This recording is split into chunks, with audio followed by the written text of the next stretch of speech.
अऊज़ु बिल्लाहि मिनश्शैतानिर्रजीम बिस्मिल्लाहिर्रहमानिर्रहीम। तआरफ़ सूरतुल अनआम।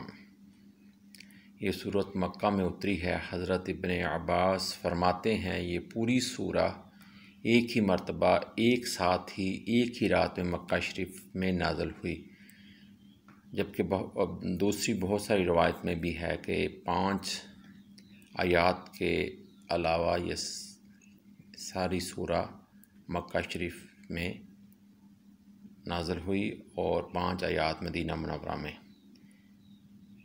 जब ये सूरा मुबारक नाज़िल हुई तो इसके इर्द गिर्द 70,000 फरिश्ते थे जो तस्बीह पढ़ रहे थे।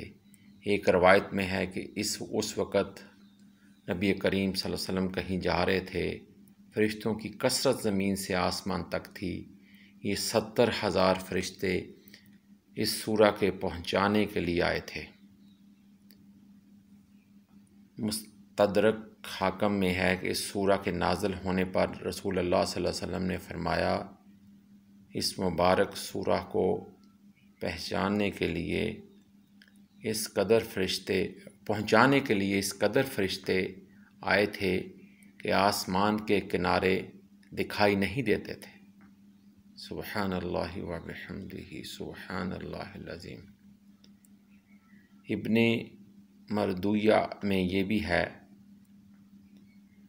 कि फ़रिश्तों की उस वक़्त की तस्बीह ने एक गूंज पैदा कर दी थी, ज़मीन गूंज रही थी और वो तस्बीह थी सुबहानल्लाहिल अज़ीम सुबहानल्लाहि व बिहम्दिही सुबहानल्लाहिल अज़ीम व बिहम्दिही।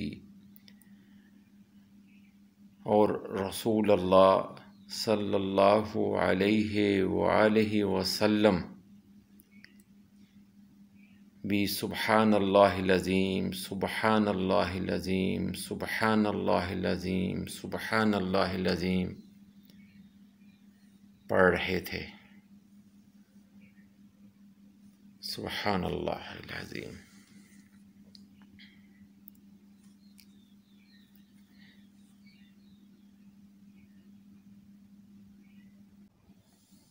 सुबहानल्लाहि व बिहम्दिही सुबहानल्लाहिल अज़ीम की तस्बीह हमें हर वक़्त पढ़ते रहना चाहिए।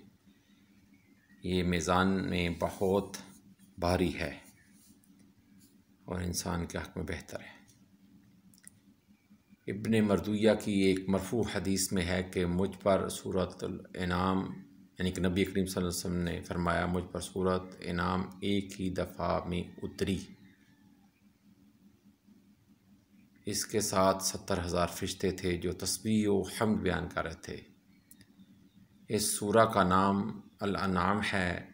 इसमें 20 रुकू और 165 आयात हैं। ये सूरा मक्की है, अलबत्ता इसकी चंद आयात मदीना तैयबा में नाज़िल हुई।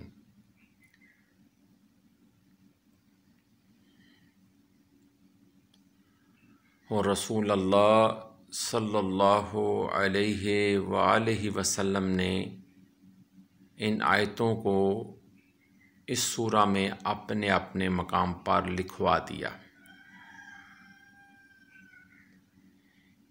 इनकी तफसील इंशाअल्लाह ताला अनकरीब बहवाला आ रही है। इनाम का मानी है मवेशी, चौपाए।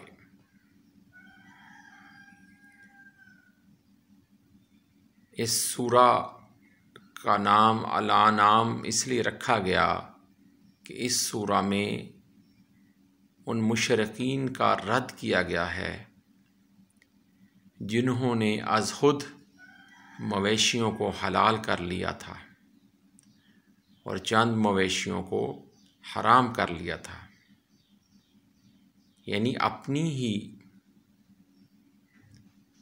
मर्ज़ी के मुताबिक, अपनी नफसानी ख्वाहिशात के मुताबिक किसी को हलाल और किसी को हराम कर लिया था। इसकी तफसील इसमें है।